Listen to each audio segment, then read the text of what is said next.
So the year 2020 for motorsport racing has ended. And there is one big positive which India has gotten is the Bahrain Grand Prix finish from Jehan Daruwala. And to speak to him about how the year 2020 has been, he's said many a time there's been a year of two halves, and how do they really look at the year 2021 going ahead? I'm joined by Jehan from the woods in Lonavala. And if you're really wondering why Jehan's angle is like this, finally we have managed to get him from a very far away place in Lonavala, and the internet didn't work fine. But Jehan, how are you doing? I'm good. How are you? Thank you for having me. Jan, I'll ask you the typical question which you have answered many a times in your recordings, but for the viewers who are speaking, hearing you for the first time, when is it that you really decided that motorsport is your fashion? And more importantly, when is it then you decided you will give it all the go? You will give it full time?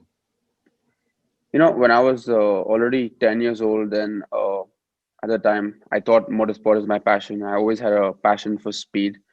And I started karting at 10 years old. But, I started out more for fun. Didn't really take it very seriously back then.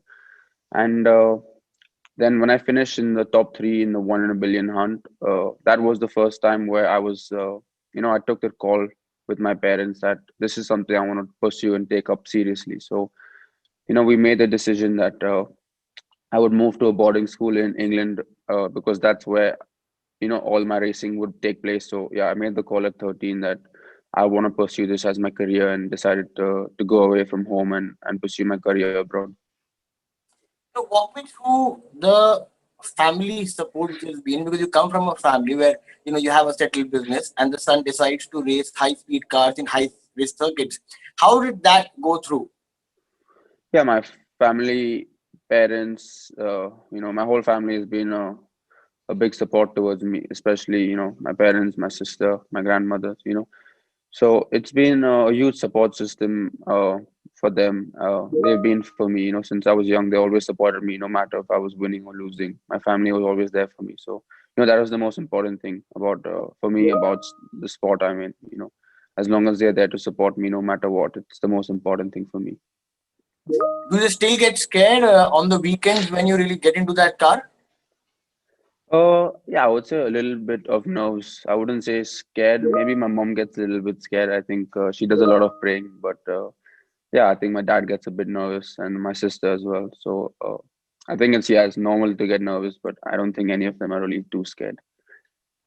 Did you see that Roman Grosjean crash? How was that night for all the Formula drivers? It was really scary vision. And did your parents see it? How did they react to it? Yeah, so obviously I was not with my parents at that time. Yeah, for us drivers at the track, we were there. So it was, yeah, at that point it was a lot of silence and no one knew what was happening. But as soon as we knew he was fine, for us as drivers, it feels good to see the safety of Formula One cars that he walked out.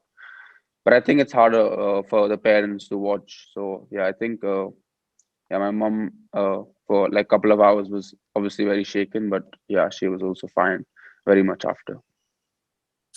Jan, walk us through the what I want to know about is more the physical preparation while you go into an F1 car, because many of us do not know the amount of physical preparation you go through, given the fact that you have to lose a lot of weight, you lose a lot of weight while you are in the car, and more importantly, the mental state of it. In any other sport, I know there are seconds where you have to take that quick call.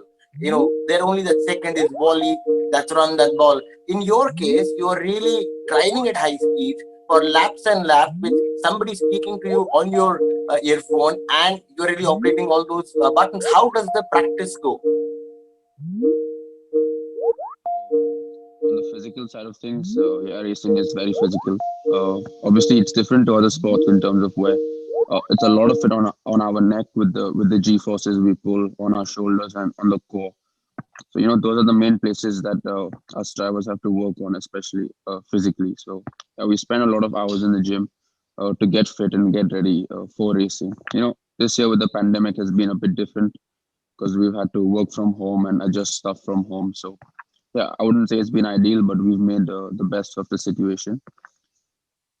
And yeah, regarding mental fitness, it's one area where I've been also working on myself throughout this year. I got assigned a mental coach through Red Bull to help me out through the season, and definitely feel it's a big positive.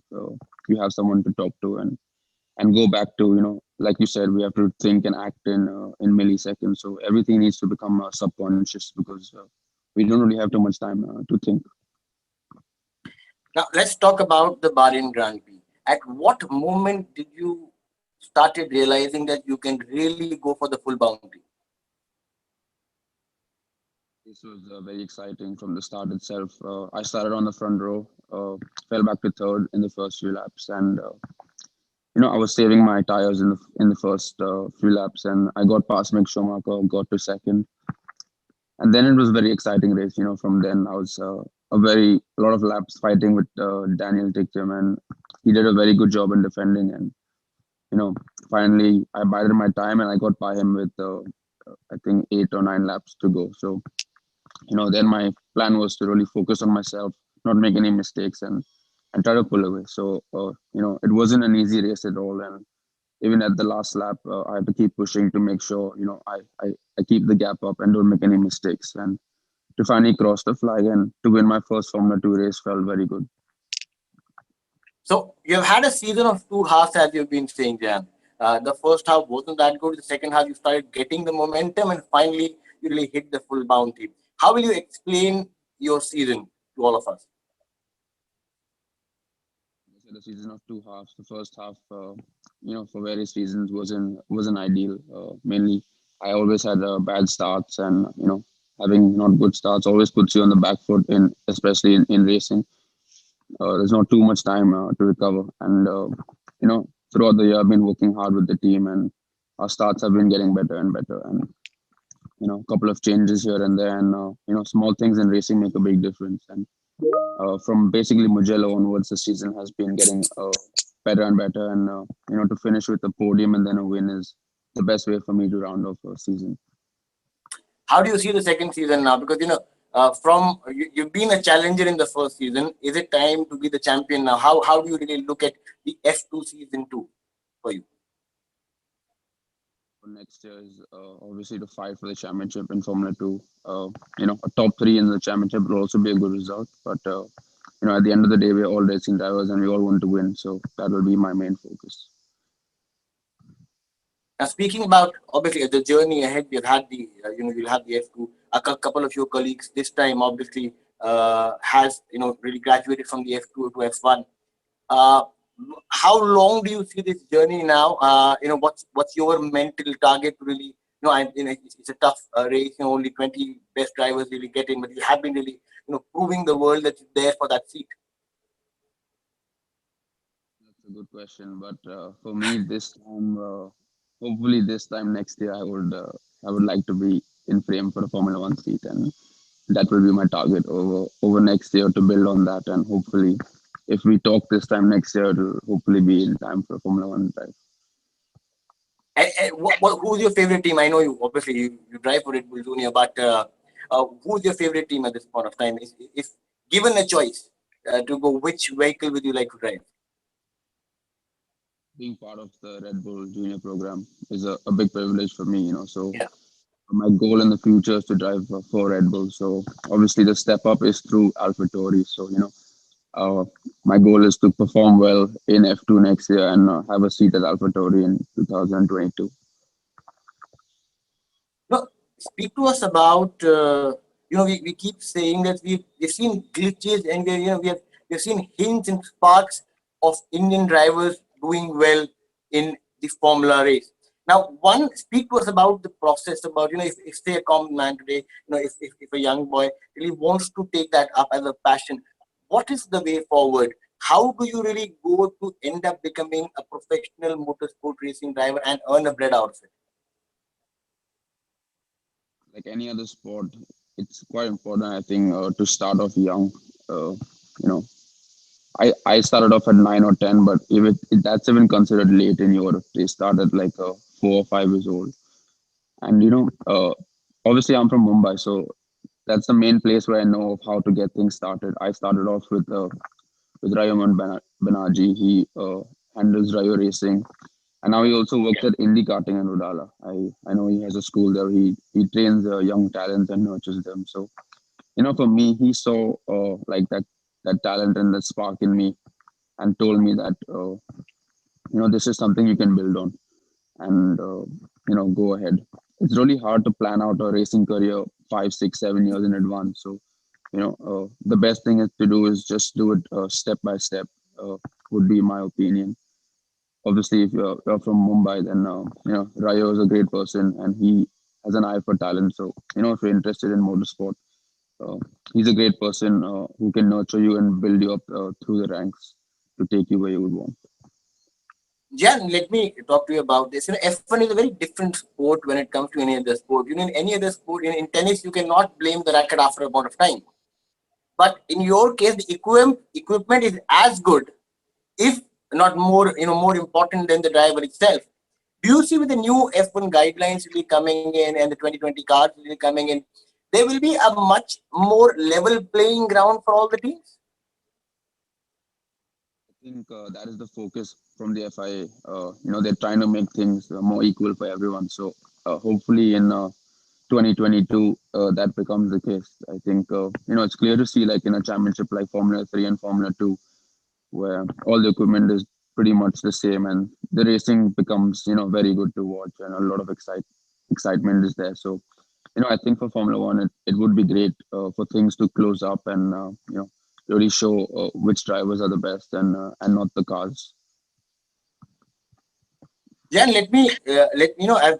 Whenever I've spoken to some of the F1 enthusiasts, one statement always comes that at times while getting that seat, it's not only the driver which is important, but a package you bring with it. What is that package? What people speak about. Why is it that Daniel Ricciardo always ends up getting a seat? Sergio Perez is still struggling for one. What is that calculation which works for getting a seat in that top spot? Everyone knows that at the end of the day, Formula One also is a kind of a business, right? So you know, everyone who is in Formula One deserves to be there because they've done a good enough job, in my opinion, to be there. But if people are both equal and equally good enough, but someone brings some sponsorship with them, or has a bigger fan base, or can be better for the team in terms of you know a few small things. Obviously, if both are equally talented, you would go for the person who brings some more sponsorship. So you know it's tough in this sport, but that's how it is. What's your favorite circuit? It's been Spa Francorchamps ever since I've driven there. It's yeah, definitely my favorite track, and I'm a bit disappointed that we're not racing the next year. When Sebastian Vettel come to India for the Indian Grand Prix, and he was asked, and he said that I tried driving on the Indian roads. At times feels tougher than really overtaking in an F1 space. Living in Mumbai, living in that traffic, does that really anywhere help in that crowded lap somewhere? I wouldn't say so. It's almost not comparable the speed you drive at on the track and on the roads in Mumbai. I always don't drive fast ever on the road, so that would be also harder to not bang into someone than it is on a track. So yeah, I wouldn't say it's helpful in any way on a racing track. So when you drive a normal car, are you do you drive fast? Don't tell me you drive slow. Being if Jehan Daruwala crosses me, I don't want to cross him while I'm driving on a highway, given that he's an F2 driver.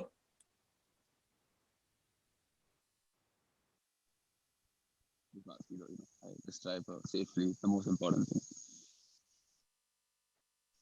The last I heard you had said that Fernando Alonso is your favorite F1 driver. Does that still remain the same? And now he's racing again next year.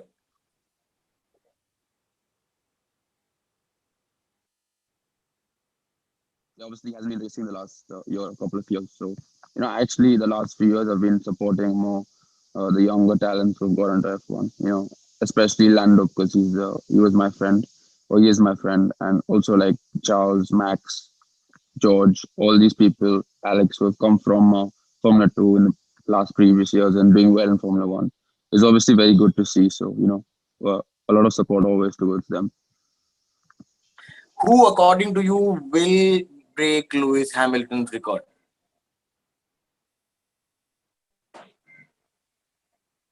Hopefully, it is me, but there are many good drivers in Formula One right now. So obviously he's a very good driver, and he's also had a good package with him for the last few years. So like you said earlier, it's important to have a good driver also in a good car, and then those things are very possible.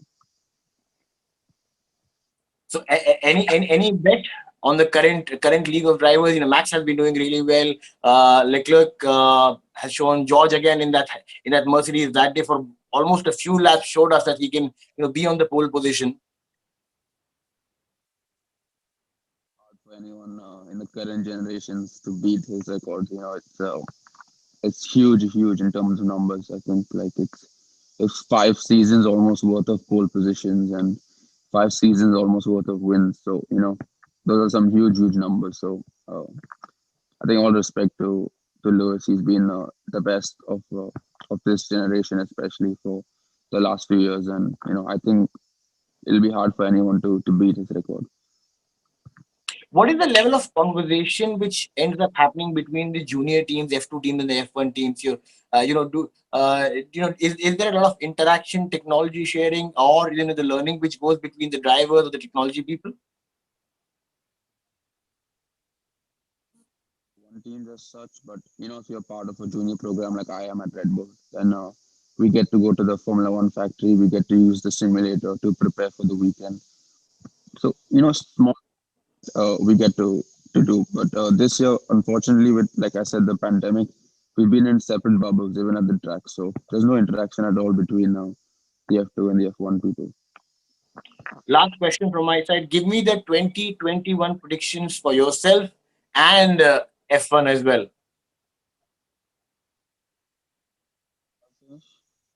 So the prediction of the top three, or uh, I would say first, because I'm quite confident of how things are going, and if you don't want to win as the racing driver, you shouldn't be there in the first place. So yeah, in Formula One, I would say I would just give it down to Hamilton again, because there's not going to be many rule changes next year, Yeah. and the Mercedes are going to be fast, and Lewis is always going to be good. So I would think Hamilton will win again. Last question before I go. I've been asking this to people for a long time. How is it that Sergio Perez does not have a seat? It's a very tough question. I don't have any thing to say about that too much, but all I can say is he really deserves to be there in Formula One. He's really proved himself, and maybe in the next couple of days he will have a seat that no one knows. So it's now up to obviously Red Bull to decide whether it's going to be him or Alex, and whoever we lose will be a shame. Alex is obviously young, and if he's given a second chance, it would be good for him. But if Sergio misses out, it'll also be bad for him and for Formula One. So yeah, that's a tough call there, and hopefully it's not an easy decision. Clearly, Have you decided which team are you going to join next year? pretty much it's decided. I can't really say too much about the team, but like I said earlier, it'll be a top team in Formula Two. Very strong and capable of winning the championship with them. So that's We'll be waiting for that announcement. Jahan, thanks a lot for speaking to us. And as you said, hopefully next year, this time, while I'll be having a conversation with you, will be of how it feels to get an F1 seat. Thanks a lot, Jahan, and best of luck for the year 2021. All our hopes on you. Thank you.